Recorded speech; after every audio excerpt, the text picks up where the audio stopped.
शुक्रिया।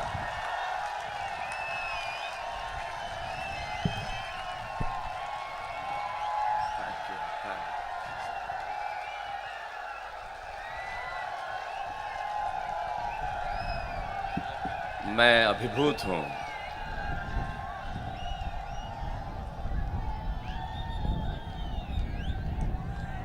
मैं कायल हूं इन मोहब्बतों का। मां सरस्वती को प्रणाम करता हूं, वीर प्रसूता भूमि इस बाड़मेर को प्रणाम करता हूं, थार की इस धरती को प्रणाम करता हूं और कविता के लिए आपकी इस अनमोल मोहब्बत को प्रणाम करता हूं। ये मोहब्बत जो आपने दी है, यकीन मानिए, एक शेर मुझे याद आता है कि जब तक बिका न था कोई पूछता न था, तुमने मुझे खरीद के अनमोल कर दिया। वाह। ये जो मोहब्बत है आपकी है, ये जितना सोशल मीडिया है, आप यकीन मानिए, मैं मोबाइल क्यों बंद करवा रहा हूं, मैं फिर अपनी बात शुरू करूंगा। इतने हजार लोग, सबसे पहले तो मैं आश्चर्यचकित हूं कि इतने 25-50 हजार लोगों की भीड़ एक साथ अब तक अंततः बैठी हुई है, एक आदमी नहीं हिला। इससे बड़ी हिंदी कविता की ताकत क्या हो सकती है साहब। वाह। ये अभी भी भाई मेरे मान ही नहीं रहा है। ये हिंदुस्तानी आदमी है, किसी का मत लेना, इनका क्यों लेना जब मैं बोल रहा हूं। बंद कर दो ना यार, गलत है ये। बंद कर दो मेरे दोस्त, बंद कर दो, हाथ जोड़ता हूं आपकी। बस बस बस, आप समझो मैं मोबाइल का क्यों विरोधी। आप जो बैठ के मोबाइल पर रिकॉर्ड करते हैं, आप मेरी पीड़ा को समझना। हम लोग इतने संवेदनहीन हो गए हैं कि अगर किसी का एक्सीडेंट हो जाता है तो हम बचाते नहीं, हम रिकॉर्ड करने लगते हैं। क्या बात, वाह। जहां हमें बचाना चाहिए। और क्यों आप मोबाइल चला के बैठ, क्या कर लेंगे आप मुझे रिकॉर्ड करके। इस मोबाइल ने आपका क्या नहीं छीना, मुझे बताइए। क्या रखा है आपके पास। आप समय इस पे देखते हैं, इसने घड़ी छीन ली। आप तारीख इस पे देखते हैं, इसने कैलेंडर छीन लिया। आप हिसाब इस पे करते हैं, कैलकुलेटर छीन लिया। आप लिखते इस पे हैं, नोट्स छीन लिए इसने। आपके बच्चे रिश्ते छीन लिए। मुझे देखने का एक क्षण बचा है, वो तो बचा लीजिए। मैं सामने खड़ा हूं, इसे भी नहीं देखना चाहते आप। क्या बात, क्या बात, क्या बात, क्या बात। तो इसे बचा लीजिए, इसे देखिए मस्ती से। बहुत बढ़िया कवि सम्मेलन शुरू से हुआ और इतना अच्छा मौसम, आज मौसम ने भी आपका साथ दिया है। इतनी बढ़िया हवा चल रही है बाड़मेर में, इतना शानदार। मैं कहाँ से शुरू करूँ मुझे समझ में नहीं आ रहा है। विवेक, दिनेश जी, शबीना जी, जॉनी मेरे छोटे भाई हैं, और अशोक, संजय, सत्यन जी मेरे आदरणीय हैं। तमाम लोगों ने बहुत खूबसूरती से पढ़ा। और हाँ, ये चलता रहेगा बीच में, क्योंकि जो कोई आगे आ रहा होगा। एक तो ये, इसकी थोड़ी लाइट ये भी कम करा सकते हो, मैं थोड़ी जितनी देर बीच में हूँ। हाँ बस ये करा दो। हाँ बस, बहुत बढ़िया, अब ये बहुत अच्छा लग रहा है मुझे। हाँ अच्छा, आपको दिखाई। तो मेरे को देखना क्या यार, मैं कोई राखी सावंत हूँ क्या, क्या देखना है मुझे। सुन लो मुझे तो सुन लो, देखना क्या है। देखते तो रोज टीवी पे हो ही, आज सामने आ गए तो सुन लो। मैं सबसे पहले तो इस धरती को प्रणाम इसलिए करना चाहता हूं। मेरी जिंदगी में जिस धरती का दो मायनों में मैं सबसे बड़ा एहसानमंद हूं, वो बाड़मेर की धरती है, दो मायनों में। और दोनों मायने मेरी जिंदगी के सबसे महत्वपूर्ण मायनों में से एक हैं। संजय, तुम्हें भी पता नहीं होगा ये। सत्यन जी, मैं इसलिए बाड़मेर की धरती का एहसानमंद हूं। इन दो धरतियों ने मुझे वो दिया जिससे मेरा जीवन बना। पहला, जिंदगी की जो पहली क्लास होती है। अगर अक्षर ज्ञान मैंने नहीं किया होता तो मैं आज कवि बन के आपके सामने खड़ा नहीं होता। वो जो अ आ इ ई उ ऊ क का की जो सीखना होता है, जब पहली बार आदमी हाथ में स्लेट में लेता है और जो उस लिखता है बैठ के चौक से, या पहली बार टाट पट्टी बैठ के लिखता है, पहली बार स्कूल का मुंह देखता है, वो मैंने बाड़मेर जिले में बालोतरा में किया। मैं पहली, दूसरी, तीसरी क्लास यहाँ पढ़ा। क्या बात, ये तो पहली बार बताया जी। और दूसरी बात भी तुम पहली बार सुनोगे, जो मैं जिसके लिए बहुत ज्यादा एहसानमंद हूं। पहली चीज जिसने मुझे अक्षर ज्ञान दिया, वो बाड़मेर जिले की धरती। दूसरी चीज, मुझे जिसने जीवन में सबसे, मुझे जीवन पैदा मेरी मां ने किया, लेकिन जिसने मुझे जीवन दिया, जिसने हर मायने में कदम कदम पे मेरे जीवन को पुष्ट किया, मुझे आगे बढ़ाया, मेरी पत्नी डॉक्टर स्वाति लोढ़ा अपनी जिंदगी के पहली क्लास से 12वीं क्लास तक इसी बाड़मेर में पढ़ी है, इसी धरती पर पढ़ी है। तो ये धरती मेरे लिए तो, वाह वाह, मैं बहुत एहसानमंद हूं इस धरती का। वो यहाँ पढ़ी, और यहाँ पढ़ी तो इतनी अकल आई कि मेरे जैसा आदमी चाहिए। ये तो मैं मजाक की बात कर रहा हूं। वो निश्चित मायनों में मेरी गुरु हैं। मैं जिंदगी में उनका बहुत सम्मान करता हूं। इसलिए सम्मान करता हूं कि मैं उनकी प्रतिभा और उनकी बुद्धिमत्ता के मुकाबले 1% भी नहीं हूँ। और वो डॉक्टर स्वाति रोढ़ा इस बाड़मेर के जालिपा कैंट स्कूल में पढ़ती थी। उनके पिताजी यहाँ पे डॉक्टर हुआ करते थे और यहीं वो इसी शहर में रहीं, सालों तक रही। तो ये धरती का मैं बहुत बहुत एहसानमंद हूँ, इसलिए बहुत बहुत आपको आभार कि आपने मुझे यहाँ बुलाया। मैं आज यहाँ पे उपस्थित हूँ आपके बीच में। अब आप बस मस्ती में आ जाइए। सुनिए, एडीएम साहब कहाँ हैं? आप बैठे हुए हो ना आप? बस वो ज़रूरी है। मैं इसलिए कह रहा हूँ, इन बेचारों को पेमेंट हुआ नहीं अभी तक। ये ध्यान रखना बहुत जरूरी है कि जो व्यक्ति इस चीज के लिए जिम्मेदार है वो है कि नहीं, वरना कभी समय खत्म होते मोबाइल ऑफ, बेचारे घूम ही रहे, परेशानी हो जाती। खैर साहब, संजय ने मेरी प्रशंसा में बहुत कुछ ऐसा कह दिया, मैं शायद उसके योग्य नहीं हूं। देखिए, तारीफ किसे अच्छी नहीं लगती ललित भाई साहब? आत्मा ऐश्वर्य चाहती है, श्रीमद् भगवत गीता में लिखा है, मुझे भी अच्छी लगती है। मैं ऐसा तो हूं नहीं कि ना अच्छी लगे, मैं कोई स्थिति प्रज्ञ हूं नहीं, साधु नहीं हूं, संत नहीं हूं। तारीफ सबको अच्छी लगती है। भारत गौरव पुरस्कार मिलता है, अच्छा लगता है। लाखों लोग दीवाने, अच्छा लगता है। इतना प्यार मिलता है, अच्छा लगता है। लेकिन जो सही में गौरव की जो दो बातें हैं, जो मैं दिल से कह रहा हूं और मैं पूरी दुनिया में घूम के कहता हूं, मेरे लिए गौरव की जो सही में दो बातें हैं, पहली बात, मैं मारवाड़ की धरती पे पैदा हुआ, मेरे लिए सबसे बड़े गौरव की बात यह है। क्या बात, वाह वाह। और दूसरी बात, ईश्वर ने मुझे कविता की समझ दे के भेजा। मैं स्वयं को कभी कहता ही नहीं, कविता की समझ। ज्ञानी लोग बैठे हुए हैं यहाँ पे, तमाम लोग, मुझ में इतना ज्ञान नहीं है। कविता की समझ जरूर है कि अच्छा क्या है, बुरा क्या है, इतना समझ में आता है। वो मेरे लिए बड़े गौरव की बात है। तब पंडित गोपाल दास नीरज कहते हैं कि आत्मा के सौंदर्य का शब्द रूप है काव्य, मानव होना भाग्य है, कवि होना सौभाग्य। क्या बात। तो हम उस सौभाग्य को लेके यहाँ बैठे हुए हैं। तो आइए बातचीत शुरू करते हैं। मैं कहाँ से बात शुरू करूँ समझ में नहीं आ रहा है। पान वान खाए जा रहे हैं मंच पे। ये पहला मंच देखा जिसमें चाय 2 घंटे में आई, पान शुरू से पड़ा। ये कॉम्बिनेशन मेरे को समझ में नहीं आया। चाय के लिए तो तड़प गया मैं। पचौरी साहब कहाँ गए? निकल लिए? पैसे उनके पास तो नहीं है तुम्हारे? तो फिर ठीक है। इनकी शक्लें देख के जैसे ही पचौरी साहब निकल ले, उदास हो गए थे दिनेश जी। भाई विवेक, क्या बढ़िया कविता तूने पढ़ी। कविता पढ़ी बहुत अच्छी, लेकिन ज्यादा इतनी याद रखी, ये कमाल की बात है साहब। वाह, इतनी अद्भुत कविता, इतनी लंबी कविता। अगली बार थोड़ा सा एडिट करना, ये बहुत जरूरी है। क्योंकि क्या है, मैं आपको कवि सम्मेलन की बात बताऊं। आज तो आप हैं कवि सम्मेलन में मुख्य अतिथि, 90 साल के थे। कवि ने इतनी लंबी सुनाई कि फिर वो थे उन्हें वहीं से ले जाना पड़ा। कवि को गिरफ्तार किया गया। जज ने पूछा क्या किया इसने? बोले साहब इतनी लंबी सुनाई कि मुख्य अतिथि खेत रहे, निकल लिए। जज साहब ने कहा इस कवि को फांसी पे चढ़ाओ, अपनी अंतिम इच्छा बताओ। बोले जज साहब वही कविता आपको सुनाना चाहता हूं। बेटा क्या जोश, बहुत अच्छा है। शादी हुई तेरी? अरे फिर भी इतना जोश। तू कमाल है यार, तेरे को तो सही में पुरस्कार मिलना चाहिए। वरना जिनकी शादी नहीं हुई है वो समझ लो बेटा, देश बदलना है तो अभी जितनी बातें करनी हो कर लो, बाद में रिमोट से चैनल भी बदलना होगा तो लुगाई कोई पूछना पड़ेगा, नहीं बदलने देगी तुमको वो। फिर बैठ के यही काम करोगे। देखो जोश क्या है, तू पढ़ रहा था, मेरे को लग रहा था पीछे क्या कि ये कहीं इधर नहीं आ जाए। ये इसने 2-3 कदम पीछे खींचे, मैं निकल लिया उधर से। मैं जोश का कोई भरोसा नहीं ना, क्योंकि क्या, अशोक चारण भी, इसने भी 2-3 बार ऐसे आया ये पीछे। मैंने कहा कहीं क्या होता है कलेक्टर साहब, मैं आपको बताऊं, ये जो जोश होता है ना, स्थायी जोश होता है। ये स्थायी जोश है। वीर रस के कवि अगर बीमार भी पड़ते हैं तो जोश में ही पड़ते हैं। ये अशोक चारण रात को 2 बजे, मुझे लकवा हो गया।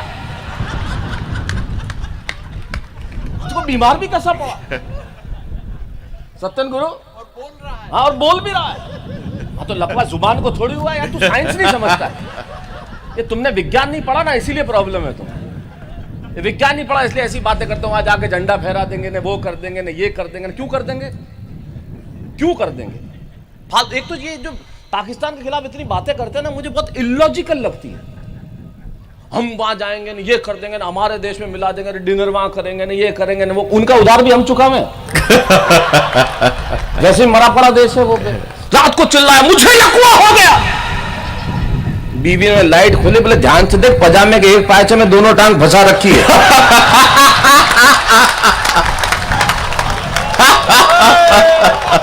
आप इस दृश्य को देखिए जॉनी, ऐसा ही लगता है और उस पे पजामा चूड़ीदार। लखवा क्या आदमी, मतलब जोश में आते हैं। ये बैंक में पैसे, ये शाश्वत बैंक में, सत्यन जी बैंक में पैसे निकलवाने गया। जोश तो स्थायी होता है ना वीर रस वालों का, स्थायी जोश में गया एकदम। इसने पैसे निकलवा ले, तो उसने कहा नहीं है, अकाउंट नहीं है, पैसे नहीं है। और तुम मालिया को उधार। स्थायी जोश, पैसे तो पैसे नहीं, और तुम मालिया को उधार। अरे बोले पागल, बैंक में पैसे है, तेरे अकाउंट में नहीं है। बहुत अच्छे। क्या करोगे आप? शबीना जी, तुम मुझे बेवफा कह देना, मैं मर जाऊंगी। हम मर्द जातियों का भरोसा मत करना, हम बहुत दो कौड़ी के लोग होते हैं। हम जुल्फ की तारीफ में सारी रात गीत गा देते हैं, सुबह दाल में बाल आ जाए मुंह पे खींच के मार देते हैं हमको। बहुत अच्छे। मैं सही बता रहा हूं, हम मर्द होते। यहां भर रहा है जॉनी, बिल्कुल सही हो। मेरा बहुत प्रिय छोटा भाई है, आज इसने पूरी भरपूर ऊर्जा इसके शुरुआत के अंदर काफी संग, लेकिन पढ़ता लम्बा बहुत अच्छा पढ़ता है जॉनी, तो कमाल का पढ़ता है। तो ये ख्वाहिश भी हो रहे थारे, आराम से बैठ बेटा, तू जोश में क्यों आ रहा है? देख ये दुष्प्रभाव तुम्हारा। हाँ, तू मेरे साथ चलेगा जोश में, तुझे देख के ड्राइवर जोश में नहीं आ जाए। पूरे रास्ते मालूम पड़ा वीर रस में गाड़ी चला रहा है। जोश रखो, लेकिन आराम से रखो, लॉजिकल बात करो, हमेशा लॉजिकल बात करनी चाहिए। तो अपने लॉजिक वाले बोलते अच्छा था। मैं कहता हूं कोई बड़ी समस्याओं से मैं जूझता ही नहीं, इनकी तरह ये वो करें, ये इतनी बड़ी समस्या है क्यों? ये सरकारी वो कर्मचारियों की बात कर रहा था कि लेट आते हैं, वो करते हैं, ये तू भी कलेक्टर साहब निकले जब भी तूने वो कविता पढ़ी। बहुत समझदार आदमी है, बहुत समझदार आदमी है। ये सब बहुत बड़ी बड़ी प्रॉब्लम्स है। मैं आपको बता रहा हूं लोकबंधु जी, मैं किन्हीं समस्याओं में नहीं पड़, मेरी समस्याएं बहुत छोटी छोटी है, बहुत छोटी छोटी जी। डाइट फूड मेरी समस्या नहीं है, अपनी समस्या वो है ही नहीं। वो समस्या उस चेहरे की है जो आप टेलीविजन पे देखते हैं।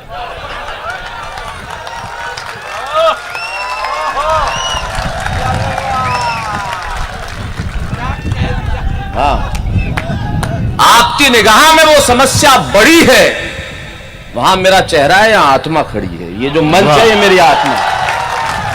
क्या बात है, वाह। मैं जो कुछ बना हिंदी कवि सम्मेलनों के मंचों से बना। टेलीविजन आज है, कल नहीं रहेगा, ये बहुत अस्थायी है। दुनिया में लोकप्रियता किसी के लिए स्थायी नहीं होती। एक बड़े खूबसूरत शायर है, उनका शेर याद आता है कि पांव फैलाए अंधेरों को जिया कहते हैं सूरज, लू भी चलती है तो वादे सबा कहते हैं। वाह। पांव फैलाए अंधेरों को जिया कहते हैं, लू भी चलती थी तो वादे सबा कहते थे। हाँ, याद आया मुझे, क्या बढ़िया शेर है। लू भी चलती थी तो वादे सबा कहते थे, पांव फैलाए अंधेरों को जिया कहते थे। आपसे भी पहले बहुत से लोग थे साहब जो खुद को खुदा कहते थे। इसलिए जीवन में स्थायी कुछ नहीं है। सच्चाई ये है, 11 बरस की उम्र में हिंदी कवि सम्मेलन के मंचों पे आया था। 41 बरस हो गए मुझे यहाँ खड़ा हूँ, और जो कुछ बना इस मंच से बना। ये माँ है मेरी, यहाँ खड़ा हूँ, इसके लिए मेरा पूरा जीवन है। हिंदी कवि सम्मेलन का मंच, मैं इसके सिवाय मुझे, क्योंकि ये इसी ने मुझे बनाया। ये सब चीजें तो आज है कल नहीं रहेगी। जो जिंदा रहेगी वो कविता रहेगी। क्या बात। जो जिंदा रहेगी वो बात रहेगी। कभी भी अस्थायी लोकप्रियता जिंदा नहीं रहती। जिंदा हमेशा वही बात रहती है जो सच्ची हो, जो अच्छी हो, जो स्थायी हो। हाँ बेटा, आ जाओ, बैठ जा तू, अब बैठ जा, बैठ जा। तो मेरी समस्याओं की बात कर रहा था मैं। हाँ, समस्या मेरी बहुत छोटी छोटी है, जैसे पानी वाला सुन नहीं रहा है।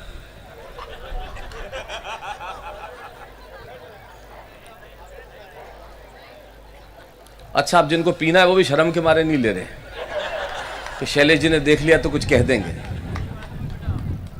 नहीं, निकल जा, निकल जा बेटा, कोई दिक्कत नहीं।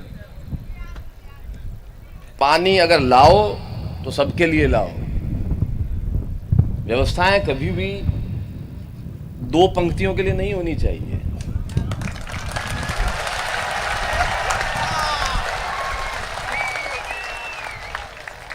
मैं आपका ही आदमी हूँ, क्योंकि मैंने कहा मैं मारवाड़ का बेटा हूँ, मेरी समस्याएं बहुत दूसरी है। तो तू कितना ऐसा बैठ गया जो उठामड़े में बैठा हो ऐसी शक्ल बना।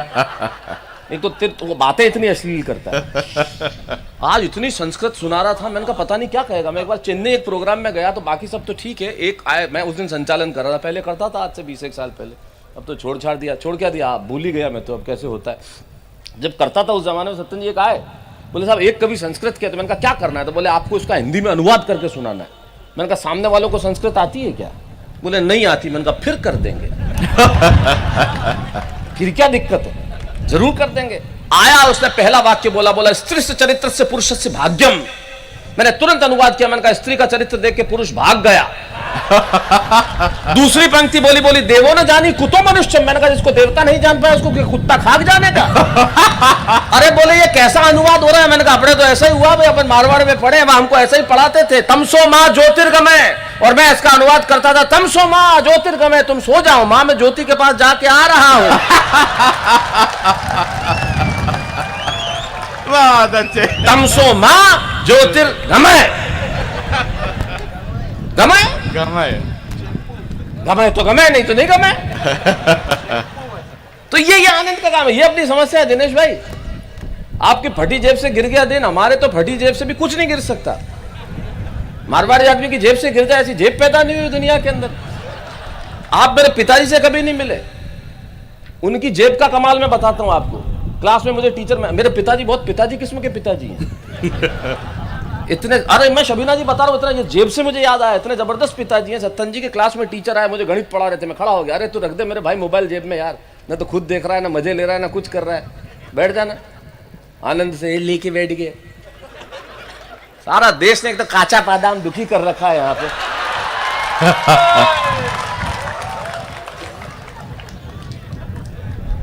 ले दे के काचा बादाम, कमाल कर रहे हो यार। पिताजी की जेब की बात याद आई। क्लास में टीचर मुझे मैथमेटिक्स पढ़ाए थे, बोले खड़ा हो जा, मैं खड़ा हो गया। बोले तुम्हारे पिताजी की एक जेब में 100 रुपए हैं, दूसरी जेब में 150 रुपए। मैथमेटिक्स में पढ़ाते हैं ना अपने, उदाहरण देके। ललित भाई साहब वो 3 बिंदु बना देते, माना कि हमारे पास, फिर नीचे 3 बिंदु उल्टे, चूंकि पहले सीधे 3 बिंदु, फिर उल्टे 3 बिंदु, समझ में नहीं आया 3 बिंदु जीवन में काम ही क्या आ रहे हैं यहाँ पे। उसके बाद गुणनखंड पढ़ाया, गुणनखंड जीवन में काम नहीं आया मेरे। 2 × 2 ब्रैकेट में होल स्क्वायर इक्वल टू 4, आज तक काम नहीं आया मेरे। ये पढ़ाया क्यों मेरे को, पल्ले ही नहीं पढ़ा, नहीं मालूम, जीवन में नहीं काम आया मेरे। इटली की राजधानी रोम में तो मैं क्या करूं यार। होगी, मेरे क्या लेना देना, मेरे को जिंदगी में नहीं जाना वहां। तब मैं कह रहा हूँ, पढ़ा रहे थे टीचर मैथमेटिक्स, बोले खड़े हो जा, मैं खड़ा हो गया। बोले तुम्हारे पिताजी की पैंट की एक जेब में 100 रुपए है, दूसरी जेब में 150 रुपए है, इसका क्या मतलब? मैंने कहा पैंट किसी और की है।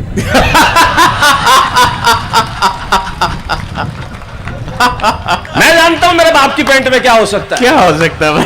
क्या हो सकता है मतलब? क्या हो सकता है? अश्लील आदमी, ये मेरा बाप की पैंट है, तेरे पिताजी की धोती नहीं है, मुझे मालूम है क्या हो सकता है। क्या हो सकता है? कंगा हो सकता है, हिसाब के कागज हो सकता है, कुछ भी चीज तेरी तरह थोड़ी है। क्या हो सकता है? अश्लील आदमी एक नंबर।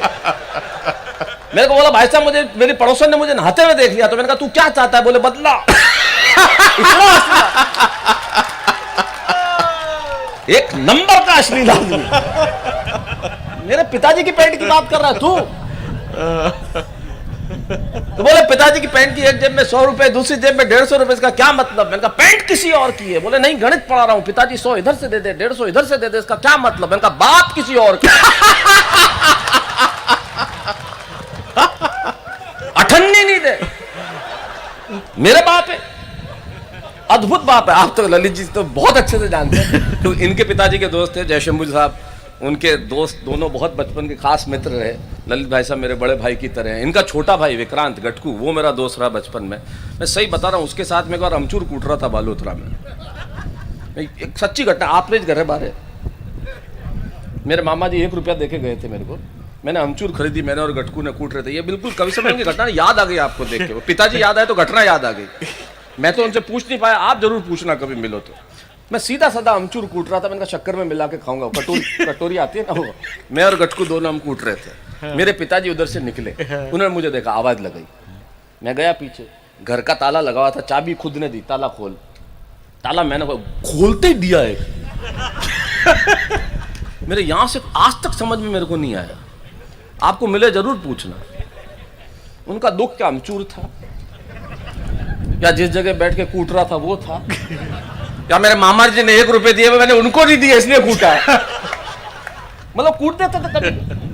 मेरे पिताजी अच्छा नहीं थे, भाई भिखारी आया, उन्होंने कहा कि आपके पड़ोस मिला मेरे पिताजी से, बोले आपके पड़ोसी ने बहुत कुछ खिलाया, आप कुछ दीजिए, इन्होंने हाजमोला दी। कि जब वहां से, अरे यार बंद कर दे भाई, मेरे करेगा क्या मेरे को समझ में नहीं आ रहा, तुम्हारे पास जवाब है इस चीज का? पूरी दुनिया इस दौड़ में दौड़ रही, किसी के पास जवाब नहीं है कि इसका करेंगे क्या। हद हो गई है यार, फेसबुक और व्हाट्सएप नहीं हुआ, बच्चे का डायपर हो गया, घर 5 मिनट में चेक करना जरूरी है। कमाल ही हो गया यार, ये तो क्या अद्भुत। तब मेरी लाइनें रह जाइए कि सहजता थी, सादगी थी, बंदगी थी, ये व्हाट्सएप और फेसबुक नहीं थे ना, तब जिंदगी थी। वाह वाह, क्या बात है, बहुत सुंदर, क्या बात, वाह वाह। नहीं गुरुजी, जीवन खत्म कर दिया इसने। वाह, हर मतलब करोगे क्या आप यार? चलो ठीक है, जरूरी है जीवन में, जहां तक जरूरी है उसके लिए जरूरी है, पर झूठ बोलने वाली मशीन है एक तो। मैं आपको बहुत ऑब्जर्वेशन की बात बताता हूं, जिंदगी में आपको ऑब्जर्वेशन कोई नहीं बताएगा। कोई अचानक कोई आदमी मोबाइल फोन पे बात कर रहा हो और उसका स्वर मीठा हो जाए, हेलो, अचानक शबीना जी सीधे सीधे बात करते हेलो, तो समझ लो सामने स्त्री है जो उसकी नहीं है।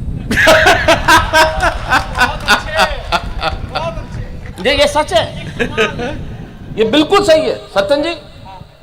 बाकी अपनी औरत से आदमी ऐसे बात करे, सवाल ही नहीं।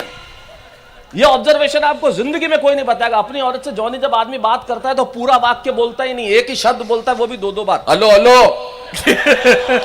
हाँ हाँ, दुकान माते खा लियो फोन रख भाई वाह शैलेश, क्या बात। अब समझ में आया कि पैसे क्यों लेता हूं। कह रहा था खुद लेते हमको नहीं दिलाते, समझ में आया तुमको? क्या बात है, क्या बात। दूसरों की कमाई से जलने वाले इंसान, ईर्ष्यालु प्रवृत्ति का अजगर करे ना चाकरी, संजय करे ना काम। इसको आज काम दो, 3 दिन बाद करता है। मैं इसको बता, इसको ये तो मिला मेरे पिताजी से भी। 2 घटनाएं लेटेस्ट हुई, एक तो पुरानी और एक कल ही हुई है। पुरानी हुई, आया मेरे पिताजी के पास जब पहली बार आया, ये चूंकि कवि सम्मेलन के मंचों पे सत्तन जी ने से बताया 41 साल से मैं कविताएं कर रहा हूँ, तो बड़ा प्यार करते हैं, इज्जत और सम्मान करते हैं, तो प्यार से आचार्य कहते हैं। तो आया कि सब आचार्य से मिलना आया हूँ, मैं संजय झाला देश का बहुत बड़ा कवि हूँ। तो पिताजी, तो मेरे पिताजी बोले एक कुर्सी ले और बैठ जा। तो इसको लगा शायद सुना नहीं है, बोले साहब मैं बहुत बड़ा देश का संचालक कवि, तो 2 कुर्सी लेने बैठ जा।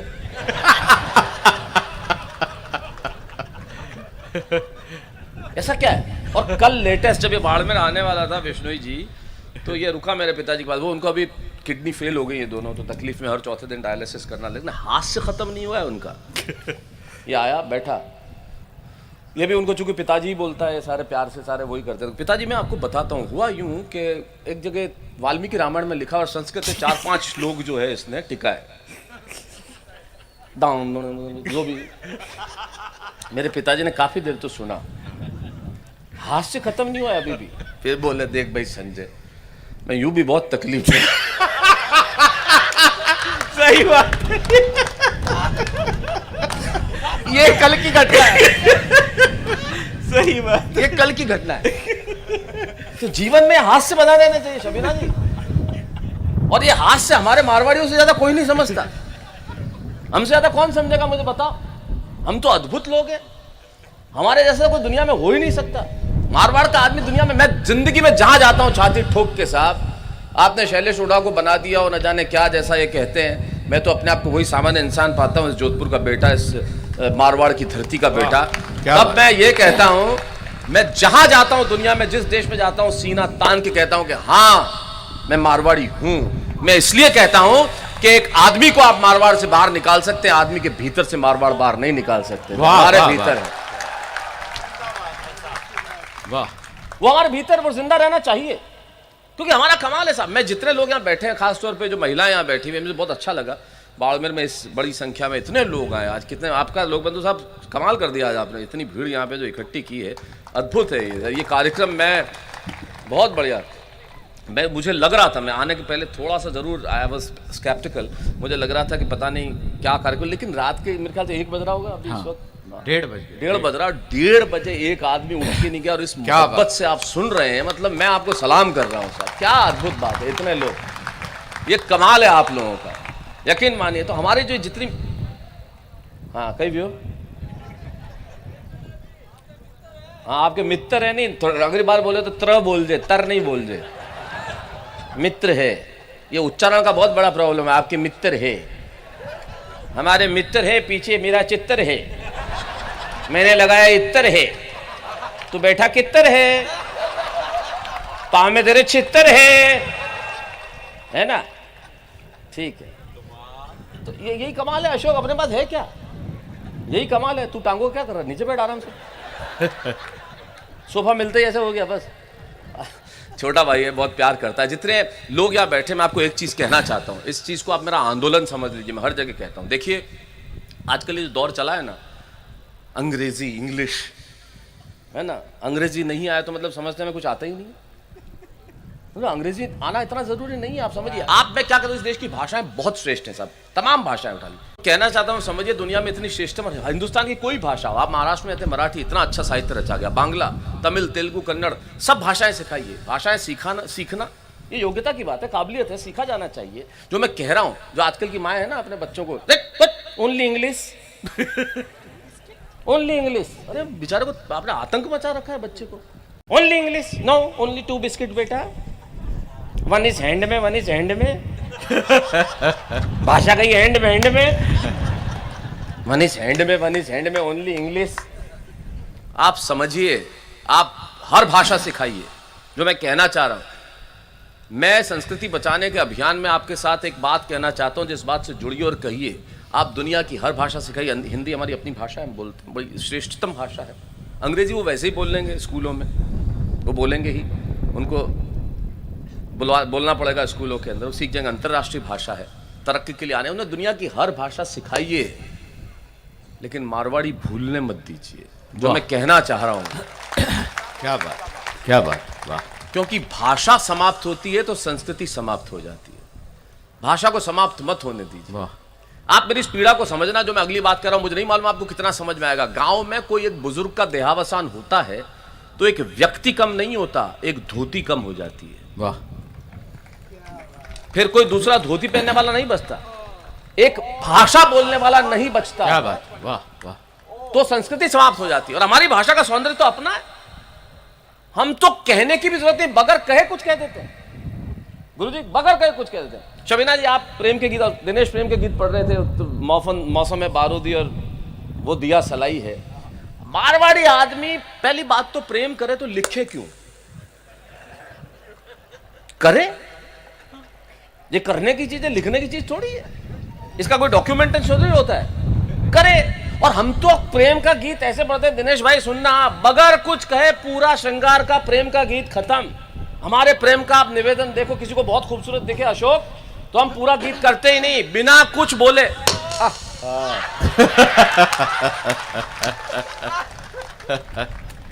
इससे बढ़िया कोई हो सकता है?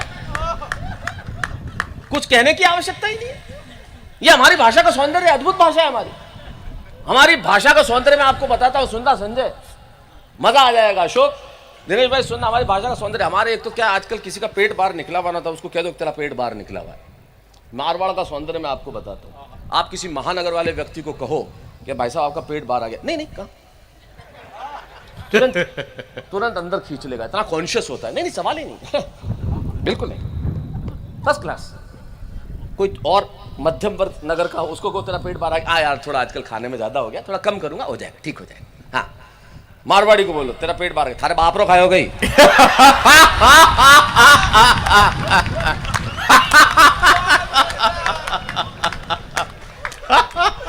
ये हमारा सौंदर्य है।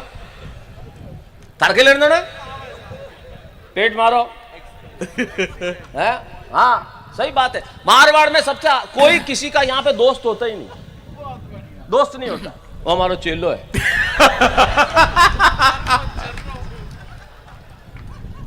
इधर दोस्त नहीं होता था, चेलो अपने चेलो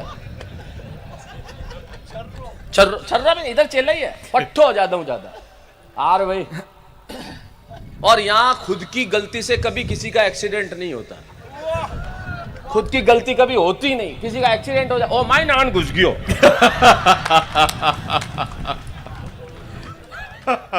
माई नान की कर घुस गयो रे भाई। और खुद का पेट्रोल कभी कोई खर्च नहीं करता।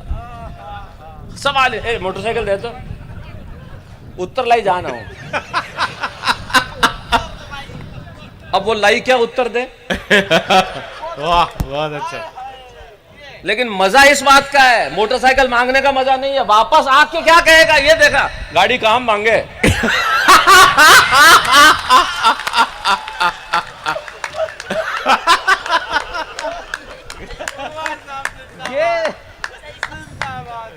जॉनी ये हमारा काम है।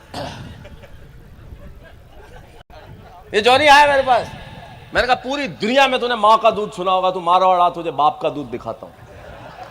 और मैंने बताया, मैं जोधपुर में ले गया, वहाँ एक दुकान है दूध मंदिर, मैंने कहा 2 गिलास दूध पी और बगैर पैसे देके भाग जा। वो बगैर पैसे देके भागने लगा पीछे से, थारा बाप रो दूध है।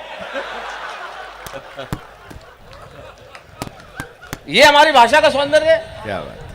और इस भाषा में आप बच्चों के ऊपर पिले पड़ गए, अंग्रेजी अंग्रेजी अंग्रेजी। मेरी बात को नोट करके ले जाना, इंग्लिश लैंग्वेज है, नॉलेज नहीं है। वाह वाह वाह, क्या बात है, क्या। और इसका सबसे बड़ा उदाहरण मैं बताता हूं, यहाँ के आपके जो तमाम, मैं उनको प्रणाम करना चाहता हूं, जितने लोक कलाकार हैं, जितने हमारे लंगा बंधु, मांगणियार बंधु, जितने लोक कलाकार यहाँ पे हैं, बाड़मेर और जैसलमेर की धरती पे, अंग्रेजी भले ही ना बोल पाए, उनके पासपोर्ट इतने भरे हुए, दुनिया का कोई एक देश ऐसा नहीं होगा जहां जाके उन्होंने अपनी कला का प्रदर्शन नहीं किया होगा। उनकी आवाज सुनो आप, उनकी आवाज का कमाल देखो आप, अद्भुत, क्या अद्भुत धरती है साहब, क्या कला बख्शी गई है यहाँ पे। मैं तो इनका बहुत बड़ा फैन हूँ साहब, कमाल लोग हैं। इनको सुन के ऐसा लगता है कि आप एक अलग लोक में पहुंच जाते हैं। और दुनिया में तरक्की के लिए अंग्रेजी की जरूरत नहीं होती, वो लैंग्वेज है, नॉलेज नहीं है। और फिर हमारी ये औरतें आजकल, हेलो बेबी, कहाँ हो बेबी, खाना खा लिया बेबी, अरे पति है तेरा। बेबी, फिर गोदी ले ले, गुल्लू गुल्लू गुल्लू गुल्लू। और ये कहने वाले वही है जो सरकार के उच्चतम अधिकारी हैं, जिले के प्रमुख प्रशासनिक अधिकारी। अब समझ में आ गया मैं काम कैसे होता है, यही है। ये ठीक वैसा ही जवाब है जो हिंदुस्तान की हर औलाद अपने बाप को देता है, कहां जा रहा है, अभी आ रहा हूं। हमने आज तक नहीं बताया हम कहां जा रहे हैं, कहां जा रहा है, अभी आ रहा हूं। क्यों बैठा, यूं ही।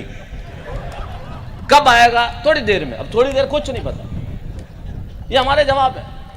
हम सवाल भी ऐसे करते हैं, जवाब भी ऐसे देते हैं, हमारे को पता ही नहीं चलता हम बोल क्या रहे हैं, हमें मालूम ही नहीं पड़ता। आप देखना कभी, ये मैं एक बार गया, इसके संजय के, इसके 2 बेटे हैं, तो बड़ा वाला है तो इशू नहीं, छोटा वाला इशू, बड़ा वाला तो क्या है, शानू। शानू, हाँ।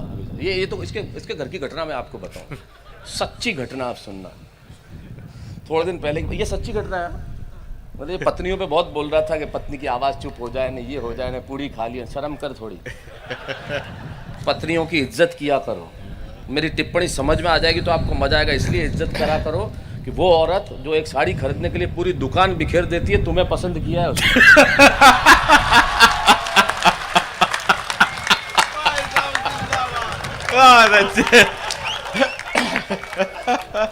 आवाज बंद हो जाए, हरकतें भी तो ऐसी करता है। टीवी पे 2 दिन पहले वो रवीना टंडन, वो टिप टिप बरसा पानी चल रहा था गाना, ये भाई यूं आंख गड़ा के बैठा। छाया, ये सच्ची घटना है सत्येंद्र गुरु, सच्ची घटना। ये हरकतें ऐसी करता है, बैठा वो हिल ही नहीं रहा। वो खिचड़ी लेके आई, इसका खाना 3-4 मिनट खड़ी रही, इसे ही खा लो। ये सच्ची घटना बता रहा हूं, और निकल गई। तो मैं अपनी भाषा के सौंदर्य की बात कर रहा था, यही कर रहा था। हमारी भाषा का सौंदर्य अद्भुत है यार, जो हमारे बातों में वजन है वो कहीं हो ही नहीं सकता। मुझे आप बताओ, एक्सीडेंट में वो मजा है कि जो बचीड़ में आता है। यही हमारा शब्द। और बचीड़ और बड़ियो दम, मैं दी उन्हें देख, इसमें देह में जो हाथ जो पीछे जाता है, ये हमारी भाषा का हो सकता है। इसका शर्ट का रंग क्या है? पीला। पीला नहीं, पीड़ो।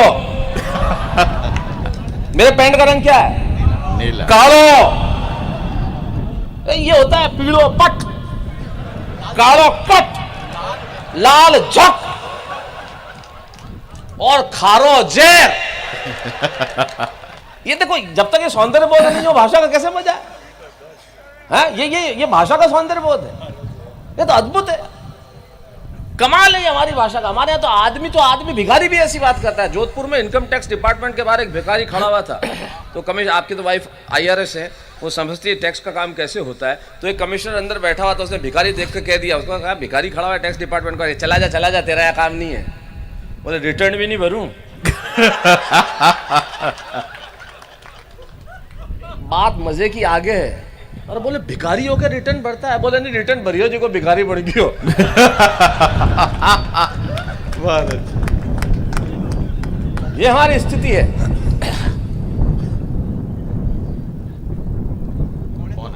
पौने दो हो गए तो बंद करें हम, और क्या? अरे यार, हमारा जितने का तय था वो तो आधे घंटे पहले ही हो गया। रिस्क कौन ले? अभी ये कहां से याद आया यार? ये कौन था रिस्क कौन ले वाला? आप भाई साहब, मैं आपको प्रणाम करना चाहता हूं। क्या नाम है आपका? बोरा साहब, निश्चित तौर पे एक कवि के लिए आप, मैं अभिभूत हूं। आप समझना मैं इस बात को क्यों कह रहा हूं। ये मंच के मेरे मित्र समझेंगे, सत्यन जी तो रिस्क कौन ले पता है उनको। इसलिए मैं कहना चाहता हूं, एक कवि के लिए उससे बड़ी कोई ताकत हो नहीं सकती। 30 साल पहले रिस्क कौन ले में पढ़ता था। पिछले 30 साल में तो मैंने नहीं पढ़ा होगा कहीं। मैं न्यूनतम बता रहा हूं 30 वर्ष, और तुम्हारे किसी की सुनी हुई भी नहीं हो। 30 वर्ष पहले की कविता किसी को याद हो? एक हिंदी कवि के लिए इससे बड़ी कोई चीज हो नहीं सकती। क्या बात। ये मोहब्बत, ये प्यार। और मैं कविता बाड़मेर में भी लगभग 91 में मैंने कविता पढ़ी थी बाड़मेर में, और आज 2022 हो गया। देखो, पेमेंट इकट्ठा करने में 30 साल लगा दिए। कोई बात नहीं, लेकिन इस बार आया हूं, ये आनंद की बात है। चलिए, एक कविता मैं उस विषय की सुनाना चाहता हूं जो विवेक और अशोक का विषय है, जो सत्तन जी का विषय है, और बहुत अर्थों में जॉनी का भी विषय है। जॉनी लोगों को हास्य कवि लगता है, लेकिन वो हास्य का कवि नहीं है। उसके भीतर जो राष्ट्र की चेतना है वो बिल्कुल अलग है, अद्भुत है। इन लोगों का विषय है। उस विषय से मैं कविता उठाता हूँ और सुनाता हूँ आपको। ये कविता नई है, जो मुझे पूरी तरह याद नहीं है, लेकिन इस कविता को सुनाना आवश्यक है। इसलिए सुना रहा हूँ कि अगर मैं इस वीर प्रसूता भूमि पे नहीं सुनाऊंगा तो कहाँ सुनाऊंगा। यहाँ सुनाया जाना आवश्यक है। वाह। क्या मैं आपको क्या क्या मुझसे सुनना है वो तो जो कहेंगे सुना दूंगा, लेकिन क्या सुनाया जाना चाहिए वो मैं आपको सुना रहा हूँ। ये कविता पुलवामा अटैक की अशोक ने बात की, और राजस्थान का बेटा होने के नाते मेरा फर्ज है कि कविता राजस्थान की धरती पर पढ़ी जाए, इसलिए पढ़ता हूँ। इस कविता की भूमिका क्या है? राजस्थान के प्रमुख अखबार के संपादक जी का फ़ोन आया मेरे पास, और मुझे कहा कि शैलेश जी, घटना हुई है झुंझुनू में, और हम चाहते हैं कि इस विषय पे आप कविता लिखें। वो आज हम मुख्य पृष्ठ पे इस घटना के साथ देना चाहते हैं कि ऐसा हुआ। मैं उसको क्या लिखता, घटना सुने आप। पुलवामा अटैक में झुंझुनू के हमारे एक सैनिक शहीद हो गए, श्योराम उनका नाम था। श्योराम शहीद होते हैं, श्योराम शहीद हो जाते हैं। उनकी पत्नी सुनीता उस वक्त 9 माह की गर्भवती होती है। आप सुने, 9 माह की गर्भवती पत्नी सुनीता, ये इसी देश में हो सकता है वीरांगना। 9 माह की गर्भवती पत्नी जब श्योराम की अस्थियों का कलश आता है तो वो अस्पताल से बाहर उस अस्थि कलश को कांधा देने के लिए आती है। ये सिर्फ इसी देश में हो सकता है। आप सोचें, ये राजस्थान की धरती में हो सकता है। क्या बात, वाह वाह वाह। तो राजस्थान की धरती में ये हो सकता है। तब मैंने एक कविता लिखी कि जब एक 9 माह की गर्भवती अपने पति की, एक शहीद की अस्थि कलश को कांधा देने के लिए चली आए, वो क्षण ये राजस्थान की माटी को नसीब है। तब मैं सिर्फ एक पंक्ति इस कविता की भूमिका में कहता हूँ। विषय अशोक का, विषय सत्तन जी का, विषय विवेक का, विषय जॉनी का, लेकिन मैं एक पंक्ति की कविता कहता हूँ। सिर्फ इससे बेहतर कुछ कह नहीं सकता इस धरती पे। मैं बहुत बड़ी बात नहीं करता, लेकिन एक सैनिक का शव जब लौट कर आता है, आपकी धरती तो ये वो वीरों की धरती है, और यही वो धरती है बाड़मेर और जैसलमेर। इस पूरे देश को जब ये लगा कि कौन सी धरती परमाणु बम के विस्फोट सह सकती है, तो ये बाड़मेर और जैसलमेर की धरती थी। पोखरण में वो वाह वाह वाह, पोखरण में वो विस्फोट हुआ, ये वो वीरों की धरती है सा। तब मैं वो कहता हूं कि जिस दिन तू शहीद हुआ, मेरे नाम की एक पंक्ति ले जाइएगा। शैलेश लोढ़ा जिस तरह आपको हंसा सकता है, लेकिन शैलेश लोढ़ा जो कवि है वो ये है जो भीतर से बाहर आता है। जिस दिन तू शहीद हुआ, न जाने किस तरह तेरी मां सोई होगी, मैं तो बस इतना जानूं वो गोली भी तेरे सीने में उतरने से पहले रोई होगी। वाह वाह वाह वाह, क्या बहुत सुंदर, क्या बात है। तब वाह, आप इस कविता की भूमिका समझें।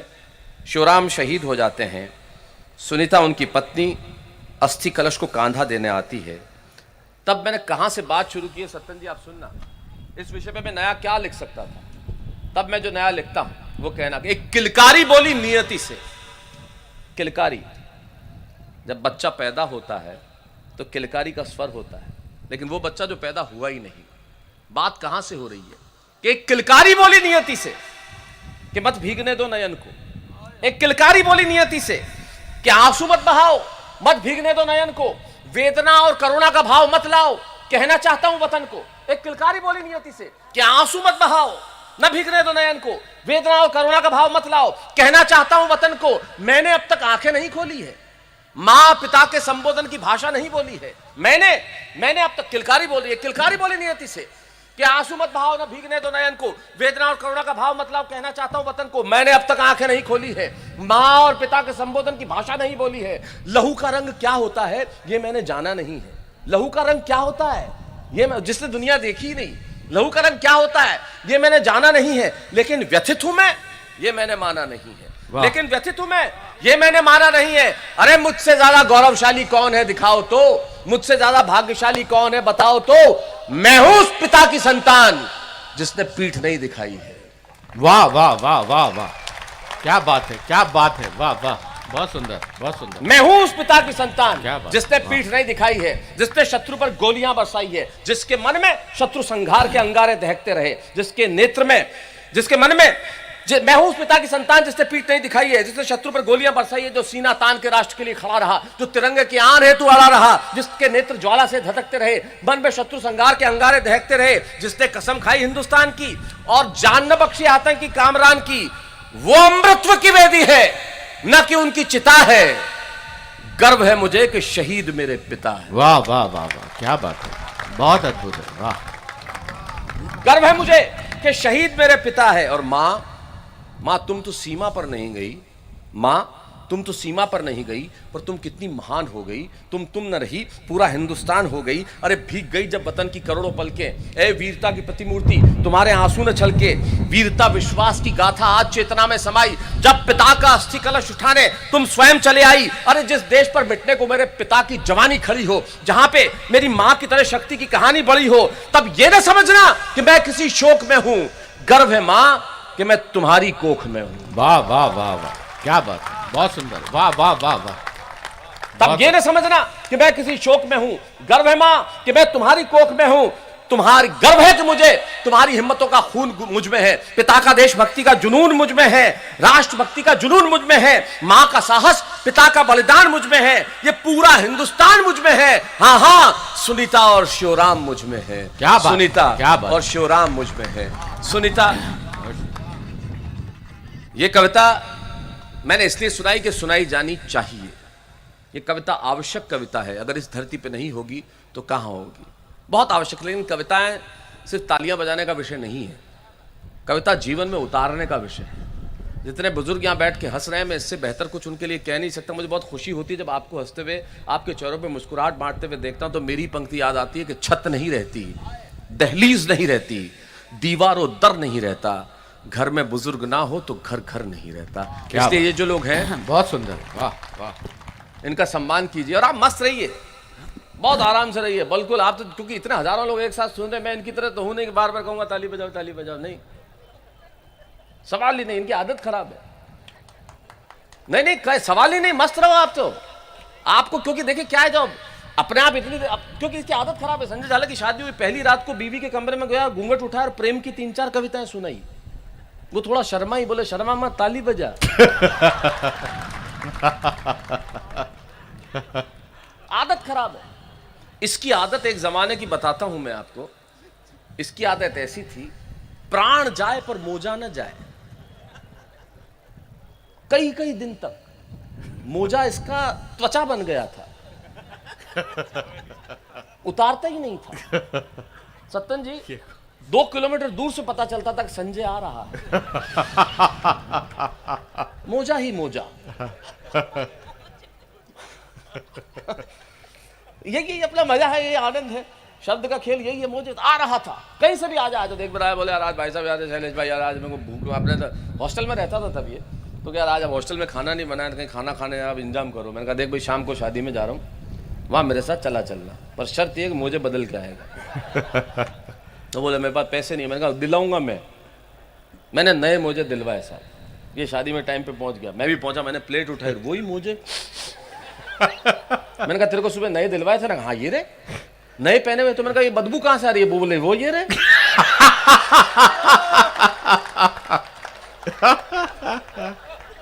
आदत खराब है, आदत इतनी खराब है इन लोगों की। इसका एक जमाने का था, ये जब स्कूल में था, पढ़ता तो क्या था अपने होता ना निबंध लिखिए, इसके निबंध का एक ही विषय होता था। कोई विषय दे दो, लिखता भैंस पर ही था। विषय कोई लिखना भैंस पर। एक इसकी प्रिय 4 पंक्तियां थी, भैंस काले रंग की होती है, भैंस की 4 टांगे होती है, भैंस हमें दूध देती है, भैंस बहुत उपजाऊ प्राणी है। इसका सदैव भैंसों में इंटरेस्ट रहा है। तो एक नए टीचर आए, इन्होंने एक नया विषय दिया, बोले आज लिख के बता। इन्होंने विषय दिया कुतुब मीनार। अब अगले ने लिखना शुरू किया, शबीना जी आदत इसकी, इसने लिखना शुरू किया। अब कैसे लिखा? कुतुब मीनार दिल्ली में है, कुतुब मीनार कुतुबुद्दीन ऐबक ने बनवाई। कुतुब मीनार के सामने एक तबेला है, तबेले में एक भैंस है, भैंस काले रंग की होती।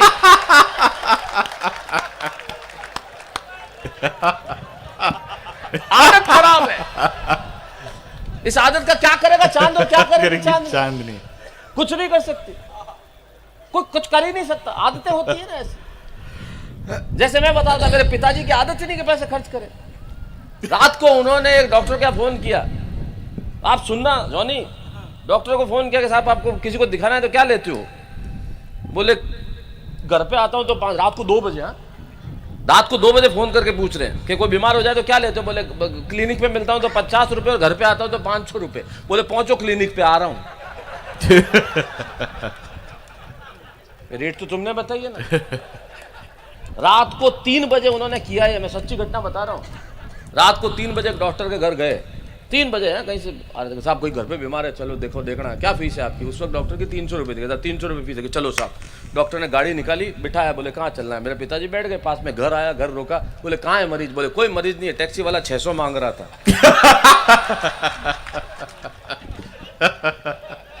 ये हम जानते हैं। हाँ मारवाड़ी आदमी टाइमिंग के एक्सपर्ट हैं। हमें ऐसा नहीं है कि हम कब क्या करना चाहिए हमें पता है। मेरी इस टिप्पणी बहुत मशहूर टिप्पणी हुई, आप समझना कि हम ऐसा क्यों करते हैं। हम लोग टाइमिंग के एक्सपर्ट, हम टाइम पे करना जानते हैं सब कुछ चीज। हम टाइमिंग के एक्सपर्ट इसलिए हैं कि हम सब लोग चाय में पार्ले जी बिस्किट डुबो के खाने वाले लोग, उसमें सबसे इंपॉर्टेंट है टाइमिंग। नरपत सिंह जी 1 सेकंड जल्दी उठा लो, कठोर का कठोर। 1 सेकंड देरी कर दो, ढूंढते रह जाओगे। फिर आदमी जिले का कलेक्टर ही क्यों नहीं हो, ढूंढता जरूर है किधर गया यार ये।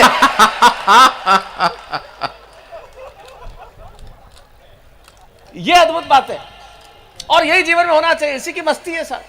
चलिए आपको कार्यक्रम के अंत में 5-7 मिनट और, वो 1 घंटे की कविता यार।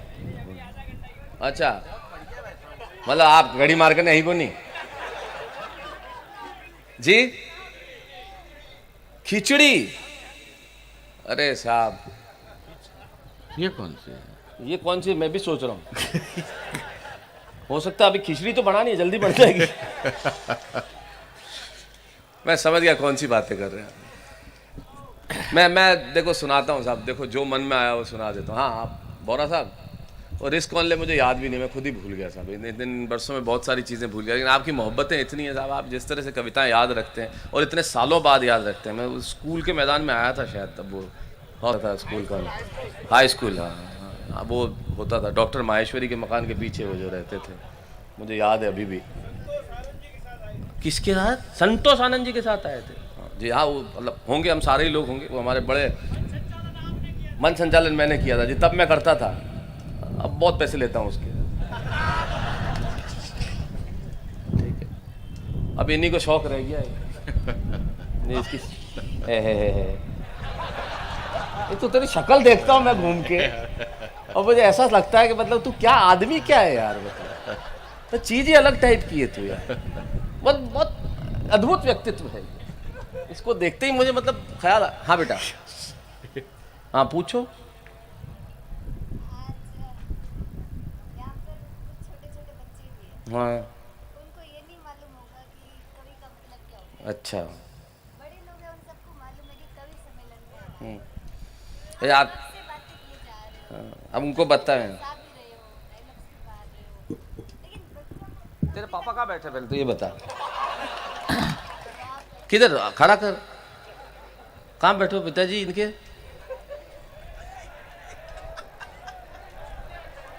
ये बैठ जाओ। अब भाई साहब खड़े ही नहीं हो रहे थे, उठ बैठा ना क्यों भेज दियो भाई। ठीक है ना, चलो। हाँ सवाल कर बेटा जल्दी। हाँ कभी उन बच्चों को नहीं मालूम होता है ना। बेटा अब आपको शक्ल देखना है। मतलब तारक वही बच्चे जो जी जी जी एक बार आप तारक मेहता के पिताजी के बारे में बताओ। जी बिल्कुल। सुनो बेटा, अब मैं एक बात सुनता हूँ। अब तुम भी और तुम्हारे तमाम बच्चे जिंदगी में उन लोगों को अपना आराध्य मत बनाओ जो टेलीविजन पे दिखते हैं। तारक मेहता का उल्टा चश्मा जो टेलीविजन पे दिखते हैं वो बहुत अस्थायी होता है। बच्चों पढ़ाई कर लो, टेलीविजन कम देखो। ये 4-4 बार बड़े शान से कहते हैं हमारा बेटा 5-5 बार देखता है, तो क्यों देखता है? एक बार दिखाओ, केबल कटवा दो। एक बार देखो टेलीविजन, क्योंकि इसने बिगाड़ के रख दिया हम सबको। इस टेलीविजन ने हम परिवार के सदस्य एक जगह बैठते थे, अलग अलग कमरों में बैठने लगे हैं। मैं फिर कहना चाहता हूं, अपना आराध्य, अपना जितने माँ बाप यहाँ बैठे, अपना आराध्य, अपना हीरो उन लोगों को मत बनाओ जो टेलीविजन के आप फिल्मी पर्दे पे दिखते हैं।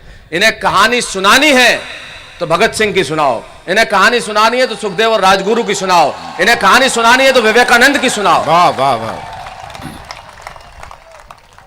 कौन मैं? शैलेश लोढ़ा इसलिए याद नहीं किया जाएगा कि वो टेलीविजन पे आता है। शैलेश लोढ़ा इसलिए याद किया जाएगा कि उसने वो कविताएं लिखी जो लोगों को 30-30 साल बाद भी याद है। याद किया जाएगा तो कलम की वजह से याद किया जाएगा, याद किया जाएगा तो हिंदी की ताकत की वजह से याद किया जाएगा, याद किया जाएगा तो शब्द की और अलंकार की वजह से याद किया जाएगा।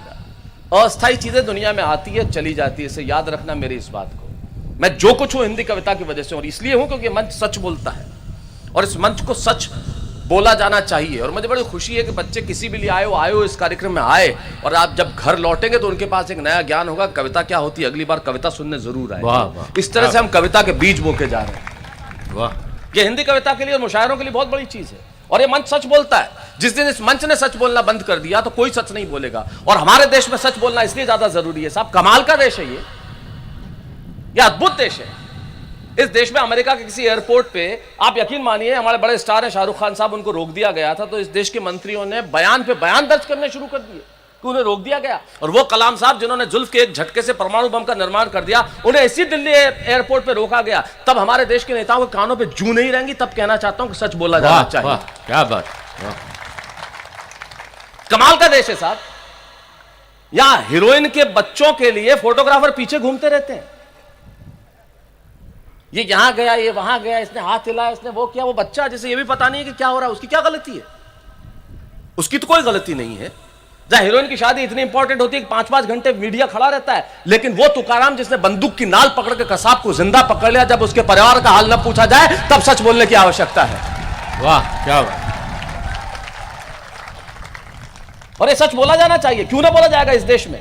इसी देश में सच बोला जाना चाहिए। हम अखबारों में विज्ञापन पढ़ते हैं, कार का लोन 10% में, 8% में, 0% में कार का लोन जब इस देश में मिलता हो और एजुकेशन लोन के लिए 13% देने पड़ते हो, तब सच बोला जाना चाहिए। क्या बात। वाह। तब सच बोला जाना चाहिए। कमाल का देश है साहब। और हम लोग भी वही लोग हैं जो भाषण सुन के तालियां बजा देते हैं। हम वो लोग हैं जो चाय की दुकान पे बैठ के अखबार पढ़ते हैं, उसमें कोई खबर आती है और हम कहते हैं कि ये जो बाल मजदूरी कराते हैं इन लोगों को तो फांसी पे चढ़ा देना चाहिए। ये छोटू 3 चाय ला। क्या बात। तब मुझे पंडित गोविंद व्यास, ललित भाई साहब वही गोविंद व्यास, 1982 फालना, ललित भाई साहब उस बात के साक्षी हैं साहब। मैं 2 घटनाएं सुनाना चाहता हूं। ये घटना मंच पे किसी ने नहीं सुनी। 1982 का कवि सम्मेलन, और कोई गलती नहीं गोविंद जी की, इसलिए कोई गलती नहीं कि इतना छोटा बच्चा, मैं 10-12 साल का हिंदी कविता पढ़ रहा था, तो उन्होंने कहा, बहुत सहज बात थी, अगर इसने खुद ने लिखी है तो बहुत अच्छी लिखी है, पर किसी की भी लिखी हुई सुनाई है तो बढ़िया, और यह सहज बात थी। तब राजस्थान के हमारे मथानिया के कवि होते थे रेवतदान जी चारण, वो खड़े हुए और रेवतदान जी ने कहा कि गोविंद जी क्षमा करना, आपकी बात बहुत सहज है, लेकिन ये राजस्थान की धरती है, यहाँ का बच्चा जो होता है ना वो अपनी बात कहता है, अपनी बात बोलता है, ये अपनी बात बोलने वालों की धरती है। बिटिया यहाँ आई थी, इसलिए मैं कविता सुनाता हूँ।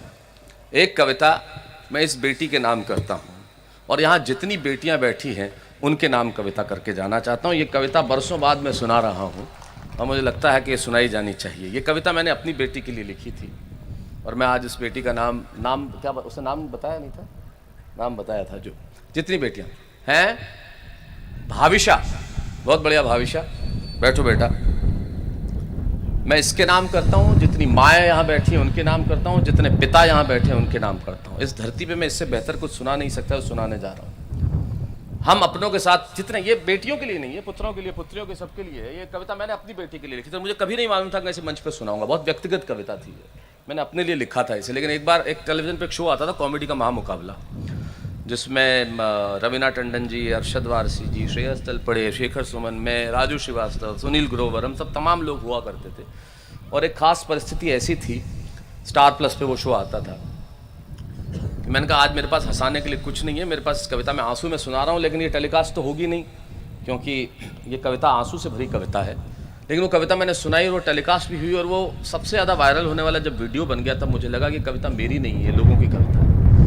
तब मुझे सुना, इस कविता की भूमिका सिर्फ इतनी सी होती है कि जब अपनों के साथ होते हैं तब हम अपनों के साथ होते नहीं हैं। तब मैं सुनाता हूँ। मैं उस बच्ची के पिता को एक बात के लिए बहुत बहुत धन्यवाद देना चाहता हूँ, बहुत बहुत धन्यवाद आपको। मुझे बहुत खुशी हुई, 15-20 हज़ार लोगों की भीड़ में एक बच्ची के पास इतना आत्मविश्वास हो कि जिसे वो अपना हीरो मानती है उससे आके बात करे। वाह,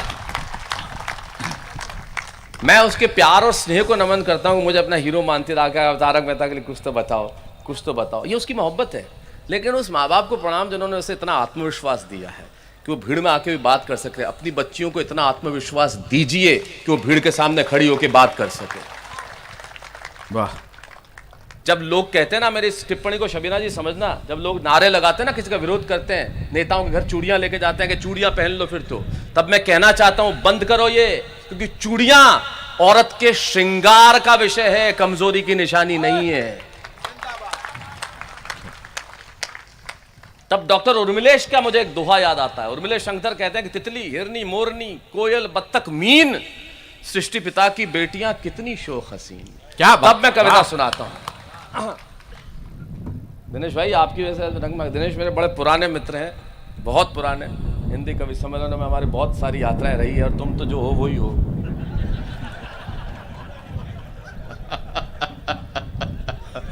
जैसे हैं वैसे हैं, अब क्या कहें कि कैसे हैं। स्वागत है, स्वागत। क्या स्वागत है रे? अपना ही है। हाँ, कहना तो पड़ेगा। चलना तेरे को मेरे साथ ही है जोधपुर के। ध्यान रखना। हुक्म। आप एक गाना सुनाना चाहते हो? हाँ, इसके जस्ट बाद अपना म्यूजिक का एक प्रोग्राम है। जैसे ही मैं कविता खत्म करूंगा उसके बाद हारमोनियम इधर आएगा। इससे आगे कितना बढ़ोगे? निश्चित तौर पे। आपके यहाँ कब है लोक कलाकारों का कार्यक्रम, कब है? नहीं, हाँ, आप सुनाइएगा, जरूर सुनाएंगे, आपको सुनवाएंगे, आपको पक्का मौका देंगे, है ना? बिल्कुल बिल्कुल। नहीं, आप बिल्कुल नहीं, इसको हाथ पकड़ के नहीं, बिठा दो आराम से यार। किसी कलाकार का सम्मान करो यार, बहुत जरूरी है। कलाकार अच्छा है बुरा नहीं होता, कलाकार होता है।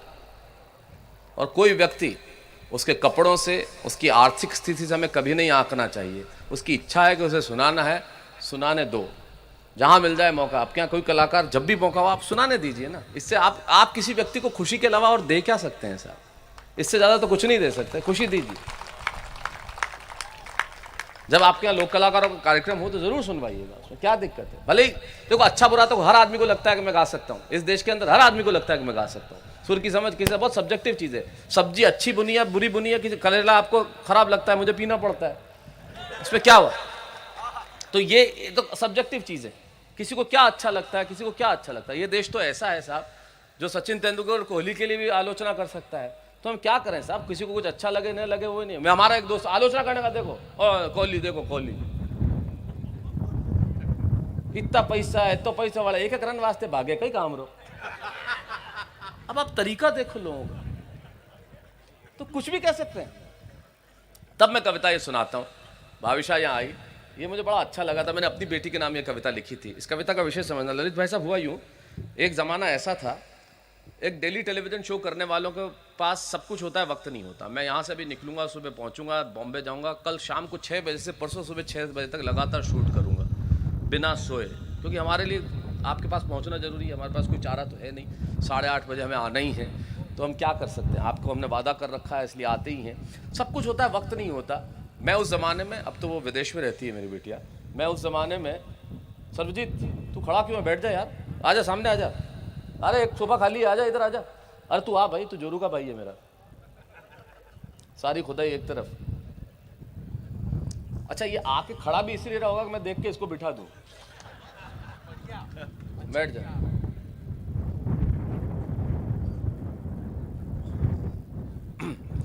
ये मेरे कर्मों के दोष हैं, बैठ जा भाई। वाह, तो मैं, सब कुछ था, वक्त नहीं होता था।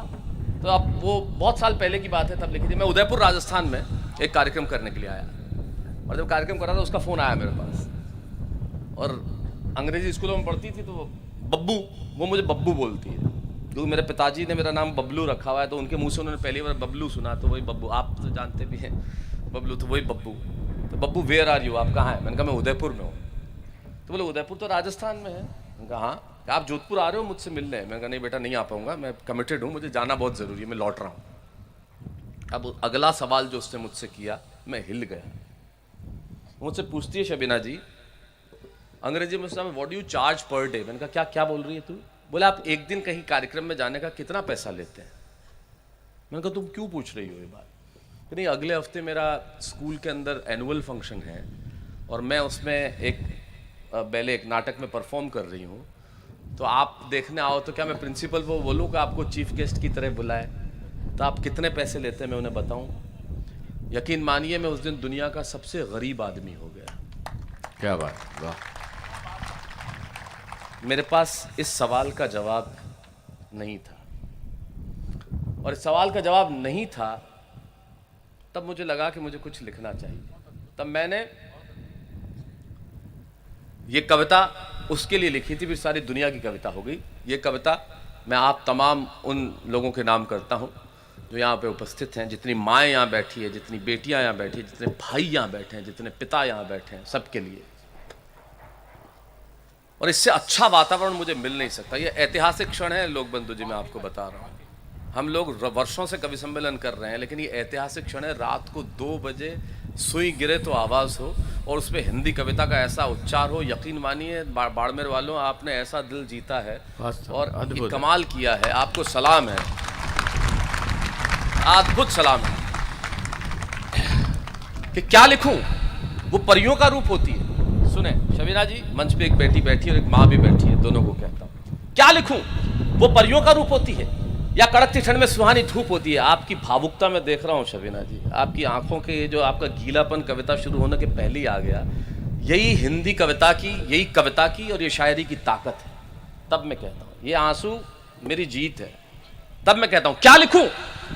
क्या लिखूं? वो परियों का रूप होती है या कड़कती ठंड में सुहानी धूप होती है? वो होती है उदासी के हर मर्ज की दवा की तरह, या उमस पे शीतल हवा की तरह? वो पहाड़ की चोटी पे सूरज की किरण है, या जिंदगी सही जीने का आचरण है? वो आंगन में फैला उजाला है, या मेरे गुस्से पे लगा ताला है? हिंदी कविता में हमेशा कहता हूं हम लोग तो कुछ नहीं है साहब। सत्तन जी आज अस्वस्थ हैं, उम्र भी हो गई है।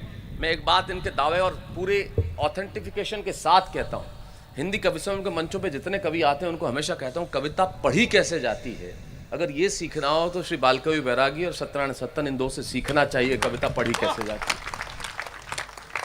वाह, ये लोग वो व्यक्ति हैं, ये लोग वो व्यक्ति हैं साहब जो सब कुछ घर बार छोड़ के रात को 2 बजे यहाँ बैठे हैं, अभी जाएंगे पूरी रात जाके घर कब पहुंचेंगे, अपने बच्चों से मिलेंगे या नहीं मिलेंगे, दूसरे कार्यक्रमों के लिए निकल जाएंगे, क्योंकि इनके लिए आप महत्वपूर्ण है, देश महत्वपूर्ण है। तब एक शायर के 2 शेर मुझे याद आते हैं कि टूटने और बिखरने का चलन मांग लिया, हमने हालात से शीशे का बदन मांग लिया, हम भी खड़े थे तकदीर के दरवाजे पे, लोग दौलत पे गिरे, हमने वतन मांग लिया। वाह, वाह। वतन है महत्वपूर्ण है। तब कहता हूँ क्या लिखूं, वो परियों का रूप होती है या कड़कती ठंड में सुहानी धूप होती है, वो होती है उदासी के मर्ज की दवा की तरह या उमस में शीतल हवा की तरह, वो पहाड़ की चोटी पे सूरज की किरण है या जिंदगी सही जीने का आचरण है, वो आंगन में फैला उजाला है या मेरे गुस्से पे लगा ताला है। घर में कोई गुस्से में अगर पिता आए तो माँ सबसे पहले बच्चों को आगे करती है कि गुस्सा शांत हो जाए, वो आंगन में फैला उजाला है या मेरे गुस्से पे लगा ताला है, वो आकाश गंगा जो झिलमिलाती है, वो हंसी की नदी जो सिर्फ खिलखिलाती है, वो ताकत जो छोटे से घर को महल कर दे, वो ताकत जो छोटे से घर को महल कर दे, वो काफिया जो किसी गजल को मुकम्मल कर दे, क्या बात वो है, काफिया वाह, वाह। जो किसी गजल को मुकम्मल कर दे, वो अक्षर जो न हो तो वर्णमाला अधूरी है, वो जो सबसे ज्यादा जरूरी है। ये नहीं लिखूंगा कि वो तो सांस सांस होती है, क्योंकि बेटियां तो सिर्फ एहसास होती हैं। वाह, क्या बात है, क्या बात है, बहुत सुंदर, वाह। क्योंकि बेटियां तो सिर्फ एहसास होती है, उसकी आंखें न गुड़िया मांगती है न खिलौना। बच्चे हमसे चाहते क्या है, जो हमसे चाहते हैं वो हम देते नहीं, जो हम देते हैं वो हमसे चाहते नहीं। उसकी आंखें न गुड़िया मांगती है न खिलौना।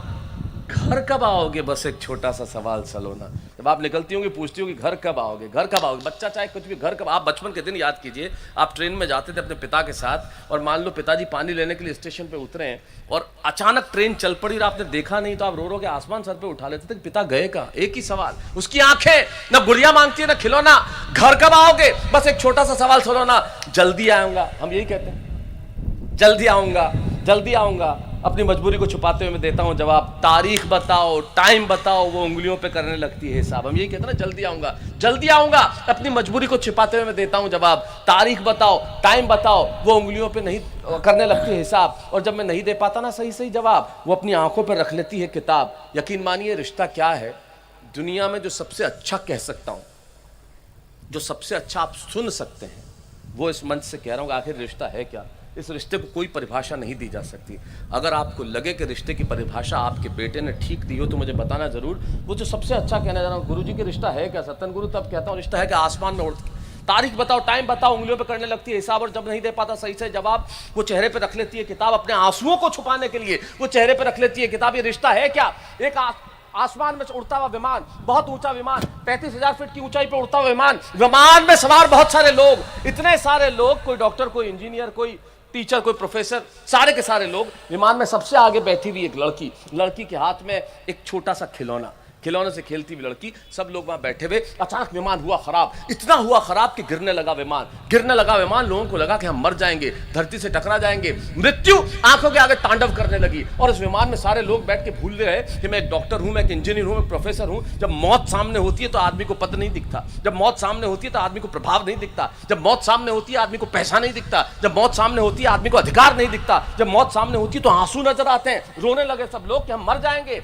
न भूल गए कि मैं डॉक्टर हूं, हे भगवान बचा ले, जिंदगी में कोई गलती नहीं करेंगे। रिश्ता होता क्या है बताता हूं, जिंदगी में कोई गलती नहीं करेंगे। लेकिन वो लड़की जो आगे बैठी हुई थी वो खेल रही थी और बाकी सब लोग रो रहे थे। अचानक भगवान ने सुन ली, मौसम संयत हुआ, ठीक हुआ, लोगों की जान में जान आई। लोगों को लगा कि अब कुछ नहीं होगा, बच जाएंगे। और तब एक व्यक्ति उस बच्ची के पास गया और कहने लगा, बेटा तुम्हें नजर तो आता है ना? बोले हाँ मुझे नजर आता है, नजर तो आता है। तो बेटा तुम्हें नजर आ रहा था सब कुछ? हाँ नजर आ रहा था। कि तुम्हें पता नहीं कि हम मर रहे थे, हम रो रहे थे और तुम चुपचाप बैठी थी। तुम्हें दिखता है? बोले हाँ अंकल सब कुछ दिखता है। तो तुम्हें सुनाई देता है? बोले हाँ सब कुछ सुनाई, जो प्राण पंक्ति है वो सौंप रहा हूं। और इसके बाद अगर आपको लगे तो मुझे बताना कि तुम्हें सब कुछ सुनाई देता है। कहां सुनाई देता है? बेटा हम रो रहे थे, मर रहे थे, तुम्हें डर नहीं लगा? बोले नहीं अंकल मुझे डर नहीं लगा, क्योंकि इस प्लेन के जो पायलट है ना वो मेरे पापा हैं। हाय हाय, वाह वाह वाह, क्या बात है, क्या बात है, क्या बात। और मैं जानती हूं कि मेरा पिता मुझे मौत के मुंह में नहीं ले जा सकता। उसकी आंखें न गुड़िया मांगती है न खिलौना। घर कब आओगे छोटा सा सवाल सलोना, जल्दी आऊंगा। अपनी मजबूरी को छुपाते हुए देता हूं जवाब। तारीख बताओ, टाइम बताओ, वो उंगलियों पे करने लगती है हिसाब। और जब मैं नहीं दे पाता ना सही सही जवाब, अपने आंसुओं को छुपाने के लिए वो चेहरे पे रख लेती है किताब। वो मुझसे ऑस्ट्रेलिया में छुट्टियां, मर्सिडीज कार की ड्राइव, 5 स्टार होटल में खाने या नए नए आईफोन नहीं मांगती। ये तमाम वो चीजें हैं जो हम पैसे खरीद के दे सकते हैं, लेकिन जो दे सकते हैं नहीं देते वो सुनना। वो ऑस्ट्रेलिया में छुट्टियां, मर्सिडीज कार की ड्राइव, 5 स्टार होटल में खाने, नए नए आईफोन नहीं मांगती। न कि बहुत सारे पैसे वो अपने गुल्लक में उंडेलना चाहती है, वो बस कुछ देर मेरे साथ खेलना चाहती है। क्या बात, वाह वाह शैलेश, वो क्या बस बात है, क्या बात। कुछ देर मेरे साथ खेलना चाहती है। और मैं वही बेटा काम है, बहुत जरूरी काम है, नहीं जाऊंगा तो कैसे चलेगा, जैसे दुनियादारी के जवाब देने लगता हूं और झूठे झूठे हिसाब देने लगता हूं। वो झूठा ही सही ये समझाती है जैसे सब कुछ समझ गई हो, लेकिन वो आंखें बंद करके रोती है, सपने में खेलते हुए मेरे साथ सोती है। जिंदगी ने जाने क्यों इतनी उलझ जाती है। और हम समझते हैं कि बेटियां सब समझ जाती हैं। हम समझते हैं कि बेटियां सब समझ जाती हैं। मित्रों जरा जोरदार तालियां उठें एक बार। और मैं विशेष रूप से बहुत बहुत धन्यवाद, बहुत बहुत आभार व्यक्त करना चाहूंगा कवि समाज की ओर से कि 10 वर्ष बाद में आदरणीय कलेक्टर साहब, आपने, लोक बंधु जी ने, विष्णोई जी ने, हमारे जिला प्रमुख महेंद्र चौधरी जी यहां उपस्थित हैं, उन्होंने ये अद्भुत आयोजन किया, ये काव्य यज्ञ आयोजित किया। हम सब कवियों की ओर से आपका आभार। और हर जलन को मशाल करते रहो, आहटों से सवाल करते रहो, घुट घुट कर न मर जाएं कहीं, आदमी का ख्याल करते रहो। बहुत बहुत धन्यवाद, नमस्कार, शुभ रात्रि।